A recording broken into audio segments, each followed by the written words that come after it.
Liposuction అనేది మనం చర్మం కింద డీప్ లేయర్లో స్టబన్ ఫ్యాట్ని తీయడానికి వాడే ఒక ప్రొసీజర్. దీంతో షేపింగ్ చాలా బాగా కరెక్ట్ చేయగలుగుతాం. కాకపోతే ఇది చేసిన తర్వాత కనుక బాడీ వెయిట్ కనుక పెరిగితే మళ్ళీ ఫ్యాట్ డిపాజిట్స్ చేసిన దగ్గర కాకుండా వేరే దగ్గర డిపాజిట్ అయ్యే ఛాన్స్ ఉంటుంది. సో లైపోసెక్షన్ చేసిన తర్వాత మెయింటెనెన్స్ చాలా ఇంపార్టెంట్. ఫస్ట్ 6 months బాగా వెయిట్ చేసి తర్వాత మళ్ళీ హెవీ ఫుడ్ తీసుకొని ఎక్సర్సైజ్ చేయకపోతే మళ్ళీ ఫ్యాట్ డిపాజిట్ చేసిన దగ్గర కాకపోయినా వేరే దగ్గర మళ్ళీ డిపాజిట్ అయ్యే ఛాన్స్ ఉంటుంది. So first thing, liposuction result మీ చేతిలో ఉంటుంది. పర్మనెంట్గా మెయింటైన్ చేయాలంటే ఖచ్చితంగా మీరు కొన్ని రకాల డైట్, లైఫ్ స్టైల్ మోడిఫికేషన్స్ ఖచ్చితంగా చేసుకోవాలి.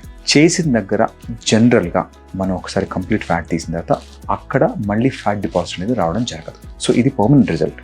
ఓన్లీ థింగ్ ఈస్ మనం లైపోసెక్షన్ బాడీ అంతా చేయలేము.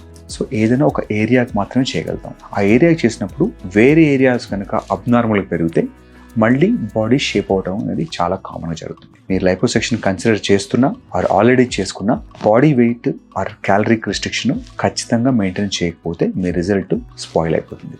మీకు లైపోసెక్షన్ గురించి ఇంకా ఏమైనా సందేహాలున్నా, అది మీకు సూటబుల్లా కాదా అని తెలుసుకోవాలన్నా రీడిఫైన్ కస్టమర్ కేర్ కానీ లేదంటే మీ నియరెస్ట్ సర్జన్ ఎవరున్నా ప్లాస్టిక్ సర్జన్ కానీ కన్సల్ట్ అయితే మీకు దీని నుంచి డీటెయిల్గా మీకు ఎక్స్ప్లెయిన్ చేస్తారు.